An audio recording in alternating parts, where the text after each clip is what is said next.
Breaking news చూస్తున్నారు. గంభీర్కు దిమ్మ తిరిగే షాక్ ఇస్తున్నారా రోహిత్ శర్మ అండ్ విరాట్ కోహ్లీ. రోకో అంటే ఎస్ అవుననే మాట వినిపిస్తోంది. ఎందుకు ఈ మాట వినిపిస్తోంది అండి, ఈరోజు ఎందుకు ప్రత్యేకంగా వినిపిస్తోంది దాని గురించి మాట్లాడుకుంటున్నాం. విజయ్ హజారే ట్రోఫీలో కోహ్లీ రోహిత్ సెంచరీల మీద సెంచరీలు బాధే రకంగా. ఇటు కోహ్లీ సెంచరీ కొట్టాడు, రోహిత్ శర్మ కూడా సెంచరీ సాధించారు. ఢిల్లీ తరపున సెంచరీ బాదాడు విరాట్ కోహ్లీ. ముంబైని ఒంటి చేత్తో గెలిపించాడు హిట్ మ్యాన్. సెంచరీలతోనే విమర్శకులకు సమాధానమిచ్చారు ఈ దిగ్గజాలు. గంభీర్కి సైతం తామేంటో నిరూపించారని ఫ్యాన్స్ చెప్తున్నారు.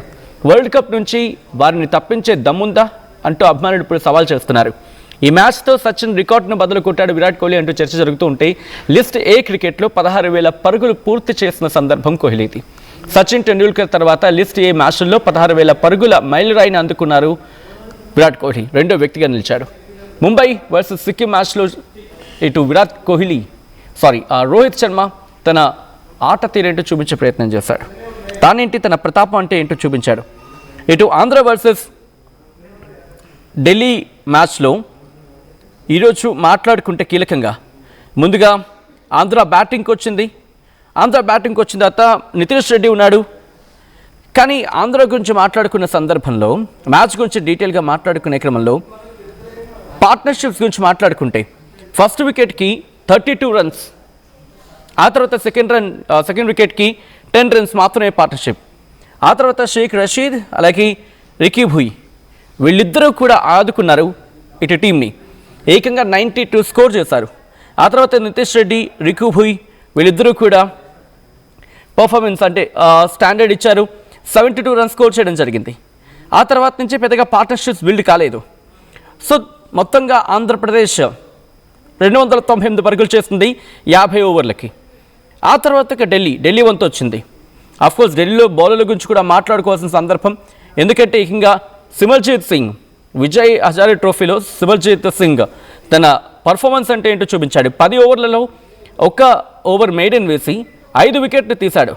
ఆ తర్వాత ప్రిన్స్ యాదవ్ కూడా 10 ఓవర్లలో 2 మెయిడెన్ వేసి 3 వికెట్లు తీశాడు అక్కడ. సో ఢిల్లీ బౌలర్ల గురించి మాట్లాడుకుంటే, coming back to the Delhi గురించి మాట్లాడుకునే సందర్భంలో విరాట్ కోహ్లీ ఏకంగా 101 బంతుల్లో 131 పరుగులు చేశాడు. రిమెంబర్, ఏకంగా స్ట్రైక్ రేట్ 129. సెంచరీ చేయడమే కాదు దానికి స్ట్రైక్ రేట్ని కూడా యాడ్ చేశాడు. ఒక T20 ఫార్మాట్లో ఆడాయని చెప్పడంలో అతిశయోక్తి లేదు.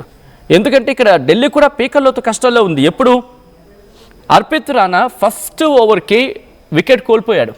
ఫస్ట్ ఓవర్కి వికెట్ తీసింది ఆంధ్ర జట్టు. కానీ ఆ తర్వాత ప్రియాంశ్ ఆర్య, అర్పిత్ రాణా ఫస్ట్ వికెట్కి అంటే 3 బాల్కి 1 రన్కి 1 వికెట్ కోల్పోయింది. అప్పుడు రంగంలోకి దిగాడు కోహ్లీ అలాగే ప్రియాంశ్ ఆర్య వీళ్ళిద్దరూ కలిపి 113 రన్లు చేస్తే, నితీష్ రాణాతో కోహ్లీ ఏకంగా 153 పరుగులు జత కట్టాడు, 159 పరుగులు. ఆ తర్వాత మ్యాచ్ని గెలుపు దిశగా తీసుకువెళ్ళాడు. ఆ తర్వాత కోహ్లీ అవుట్ అయిపోయాడు. 153 పరుగులకు సంబంధించి 159 పరుగుల పార్ట్నర్షిప్ తర్వాత 131 పరుగులు చేశాడు, అవుట్ అయిపోయాడు. సో ఇది ఆంధ్రప్రదేశ్ అలాగే ఢిల్లీకి సంబంధించి మాట్లాడుకున్న సందర్భంలో. ఇక ఆ తర్వాత ముంబై సిక్కింకి జరిగిన మ్యాచ్లో కూడా ఇటు రోహిత్ శర్మ తన బ్యాటింగ్ ఏంటి, తన టాలెంట్ ఏంటి అనేది విమర్శకులకి తన బ్యాట్తోనే సమాధానం ఇచ్చాడు. ఏ స్థాయిలో సమాధానం ఇచ్చాడు మాట్లాడుకుంటే, ఆశీష్ థాపా సిక్కిం అఫ్కోర్స్ అంత పెద్దగా బ్యాటింగ్ కనిపించలేదు.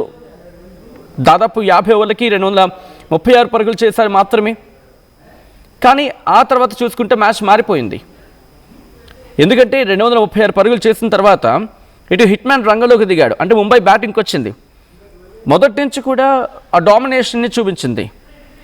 ఫస్ట్ వికెట్ మహా అయితే ఒక 3 వికెట్లు కోల్పోయింది అనుకుంటా, సబ్జెక్ట్ టు కరెక్షన్. 2 వికెట్లు కోల్పోయింది. 2 వికెట్లు కోల్పోయినప్పటికీ కూడా అంటే ఫస్ట్ నుంచి డామినెన్స్ చూపించింది. ఆ డామినెన్స్ అనేది కనిపించింది. ఇటు 141 పరుగుల పార్ట్నర్షిప్ అంకిష్ రఘువంశీతో కలిసి.